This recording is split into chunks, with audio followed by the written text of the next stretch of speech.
Are you making a mistake with one of the healthiest vegetables on the planet? You try your best to eat well, knowing how important good food is for staying healthy and active, especially as we get older. You pick up that beautiful green head of broccoli from the shop or the market, knowing it's supposed to be a powerhouse of nutrition. You bring it home, wash it, and then you cook it. But what if the way you've been cooking it for years is actually destroying the very best things about it? It's a painful thought, isn't it? You're putting in the effort, choosing healthy options, trying to get all those wonderful vitamins and minerals, hoping this green goodness will protect your heart, keep your mind sharp, and maybe even help ward off serious illnesses. But a common, seemingly innocent cooking method could be robbing you of those incredible healing benefits. You might be left with something that's just okay, instead of something truly extraordinary for your health. There's a secret tucked away inside that broccoli, a potent compound that gets unlocked when you prepare it the right way. And sadly, the most common way of cooking it keeps that secret locked away. Or worse, destroys it entirely. But don't worry, it's not hard to fix in this video. We're going to uncover why boiling broccoli like you might be used to is killing its power. And more importantly, I'm going to show you simple, easy ways to unlock its amazing potential so you can get every bit of goodness from this humble vegetable. We'll look at why one method is harmful and several better ways to cook it that preserve its goodness. And make sure you watch right to the very end, because I'll share one surprising twist about broccoli that most people overlook. A trick that can boost its benefits even further. Let's dive straight into the biggest mistake many of us make with this wonderful vegetable. The mistake that's robbing it of its incredible healing power. And that mistake, plain and simple, is boiling it too much. Think about it. How do you usually cook broccoli? Chances are, you chop it up, maybe into florets and stems, and then you pop it into a pot of boiling water. You let it bubble away until it gets nice and tender, maybe even a bit soft, so it's easy to chew and digest. It seems harmless. Right. You're still eating broccoli. After all, it's green. It's a vegetable. It must be good for you. And yes, boiling does leave you with some of the vitamins, like vitamin C and some fiber. But you are missing out on the absolute star player in broccoli, the compound that gives it its legendary healing power. This star player is called sulforaphane. It's a bit of a mouthful, I know, but think of it as broccoli's superhero ingredient. Research has linked sulforaphane to some truly amazing health benefits, things that become increasingly important as we get older. We're talking about powerful antioxidant effects, helping to protect your cells from damage. We're talking about supporting your body's natural detoxification processes, helping to clear out harmful substances. And, most notably, studies suggest sulforaphane has significant anti-inflammatory and even potential anti-cancer properties. It's like a tiny defense system within the plant that can work wonders in your own body. Now, here's the tricky part. Sulforaphane doesn't just magically exist fully formed in raw broccoli. It's created through a fascinating chemical reaction. Raw broccoli contains two main components, a precursor compound and an enzyme called myrogenase. Think of the precursor as the raw ingredients for sulforaphane, and the enzyme as the chef that puts them together. When you chop, chew, or otherwise break down the plant's cells, you bring these two components together, and the enzyme gets to work, converting the precursor into active, beneficial sulforaphane. It's a natural defense mechanism for the plant, but it's incredibly beneficial for us when we eat it. So, why is boiling the enemy? Because that helpful chef, the myrosinase enzyme, is incredibly sensitive to heat.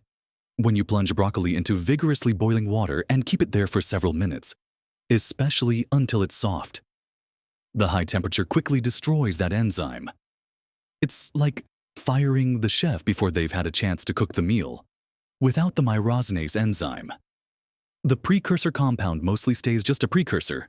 It doesn't get converted into the powerful sulforaphane. You're left with a boiled green vegetable that has some nutrition.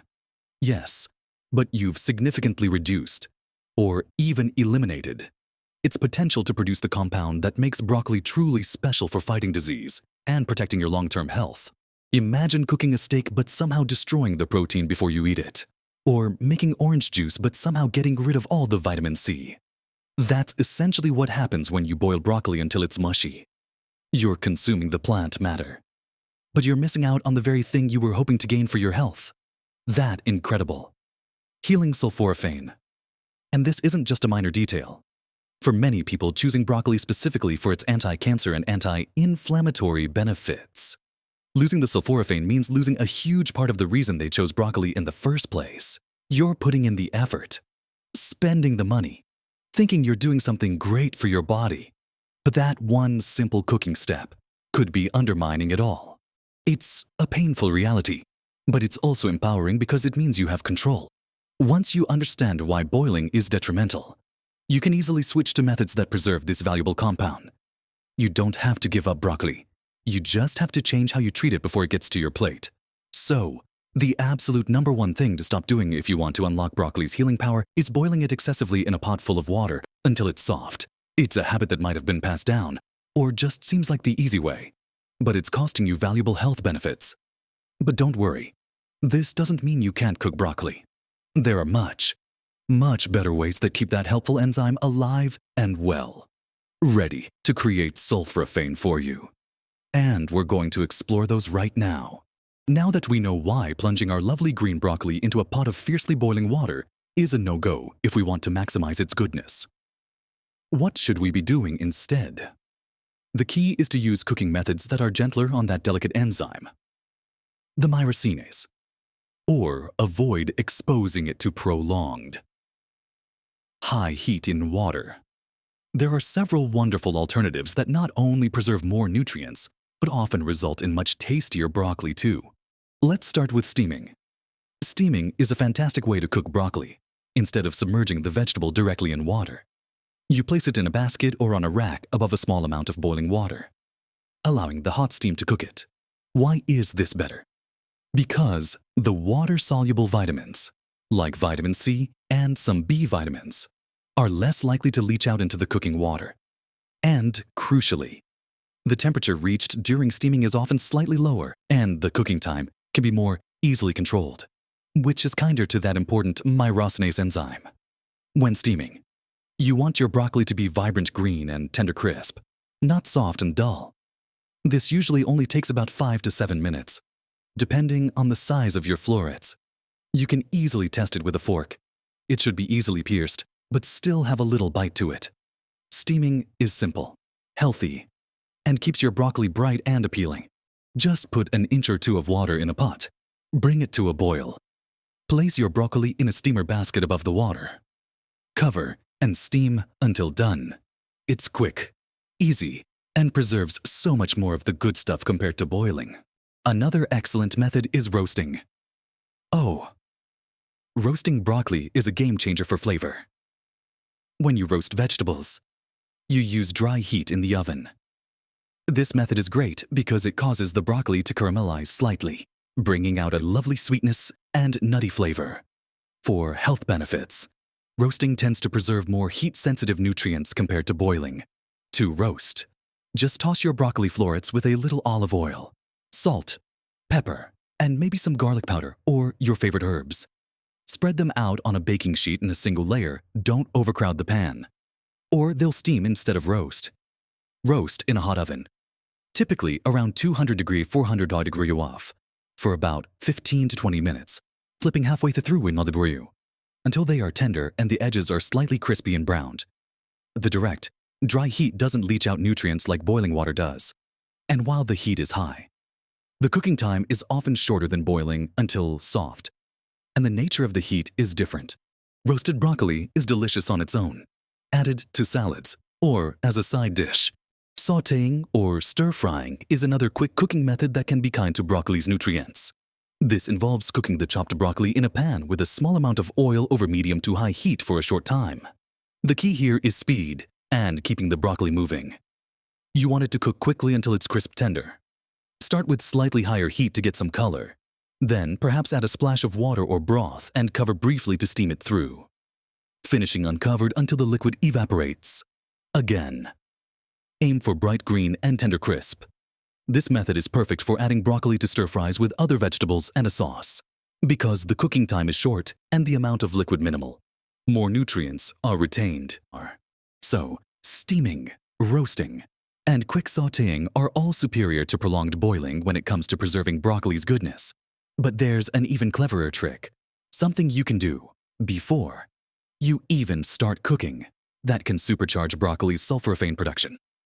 Even if you do end up boiling it a little bit or not cooking it perfectly, this powerful trick is called the chop and wait method. Remember, we talked about the precursor compound and the enzyme needing to mix to create sulforaphane. This mixing happens when you break open the plant cells by chopping, cutting, or even chewing the raw broccoli. The amazing thing is, this chemical reaction continues to happen after you've chopped it. If you chop your broccoli and then immediately cook it with high heat, you destroy the enzyme before it's had sufficient time to convert all the available precursor into sulforaphane. However, if you chop your broccoli and then let it sit for about 40 to 60 minutes before cooking, you give that enzyme plenty of time to work its magic and produce a much larger amount of sulforaphane before any heat hits it. Think of it like this: you've released the raw ingredients and the chef by chopping. If you apply heat straight away, the chef is gone before making many meals. If you wait, the chef works diligently, making lots and lots of meals sulforaphane using all the available ingredients before you apply any heat. So, even if some of the enzyme is later affected by cooking, you've already generated a significant amount of sulforaphane that will survive the cooking process. It's a simple step. Just chop your broccoli first, maybe before you start prepping other ingredients for your meal, and let it sit on the cutting board or in a bowl for about an hour before you steam, roast, or sauté it. This little waiting period can dramatically increase the amount of sulforaphane you actually consume. This chop and wait method, combined with using gentler cooking techniques like steaming or roasting until just tender crisp, is how you truly unlock broccoli's potential. You're preserving that precious enzyme and giving it time to create its superhero compound. These methods ensure you're not just eating a green vegetable, but you're truly harnessing its power to fight inflammation, support detoxification, and potentially help protect your cells from damage. You're getting more bang for your buck. Nutritionally speaking, you're taking active steps to ensure the healthy choices you're making with your food are actually delivering the maximum benefits to help you feel strong, vibrant, and healthy. So, we've covered why boiling is a mistake and explored better ways to cook broccoli like steaming, roasting, and quick sautéing, plus the clever trick of chopping and waiting to boost sulforaphane before cooking. These simple changes alone will make a world of difference in how much goodness you get from your broccoli. But there's one more important piece of the puzzle, something that can help you maximize those benefits even further. And it's the surprising twist I mentioned at the beginning. Remember that helpful enzyme, myrosinase. That gets destroyed by heat. What if you didn't have to rely only on the enzyme present in the broccoli when you cook it? What if you could add that enzyme back in from another source? This is where the surprising twist comes in. While cooking can damage the myrosinase enzyme in broccoli, other foods, particularly those also in the brassica family like mustard, radish, or cabbage, contain this enzyme in their raw state. Here's the amazing part. You can actually boost the sulforaphane production in cooked broccoli by eating it along with the source of raw myrosinase, or even adding a small amount of something like mustard powder after cooking, even if you cooked your broccoli a bit too long and damaged its own enzyme. Consuming it with a food that does have active myrosinase allows that enzyme from the other food to interact with the sulforaphane precursor that might still be present in the cooked broccoli. It's like bringing in a relief chef after the first one got too hot. A simple way to do this is to sprinkle a little mustard powder onto your cooked broccoli. Mustard seeds are packed with myrosinase. Just a pinch, added after it's cooked, can help rescue or boost sulforaphane formation as you chew and digest. Another way is to eat your cooked broccoli alongside something raw from the brassica family. This could be a side of coleslaw made with raw cabbage, a few slices of raw radish in a salad, or even just munching on a small piece of raw broccoli stem before or during your meal. The myrosinase from the raw food helps unlock the potential in the cooked broccoli, This might sound a bit technical, but the takeaway is simple. Combine your cooked broccoli with a little raw brassica, like mustard powder or raw cabbage and radish, to give its health benefits an extra kick. It's a brilliant way to get the most out of your efforts. So, to truly harness the healing power of broccoli, remember these simple principles. Avoid prolonged boiling in lots of water. Choose gentler cooking methods like steaming, roasting, or quick sautéing, aiming for tender crispness. Always chop your broccoli and let it sit for about 40-60 minutes before you cook it. This step is incredibly effective at increasing sulforaphane. And for an extra boost, consider adding a pinch of mustard powder or eating your cooked broccoli with a little raw cabbage or radish. These aren't complicated rules. They are just small, mindful adjustments to how you handle this incredibly beneficial vegetable. You see, simple changes can make a world of difference to your health and happiness. You're not just changing a cooking method. You're actively choosing to maximize the incredible natural compounds found in food to support your body's health and resilience. Every little bit helps you stay strong, vibrant, and feeling your best as you enjoy these golden years. You're making sure the healthy choices you put on your plate are truly working for you. Have you tried steaming or roasting your broccoli? Do you already do the chop and wait trick? Perhaps you have your own favorite way of preparing it. I'd love to hear from you. Share your thoughts or experiences in the comments below. Connecting with you and hearing your stories is one of the best parts of doing this. If you found this information helpful and empowering, please do give this video a thumbs up. It helps more people find these important tips. And if you're new here and want more practical advice on how to live your happiest, healthiest life naturally, consider subscribing to the channel and click the notification bell so you don't miss future videos. Remember, taking care of yourself through simple, informed choices like how you cook your vegetables is one of the greatest gifts you can give yourself. Keep learning, keep trying new things, and keep living your best life at every age.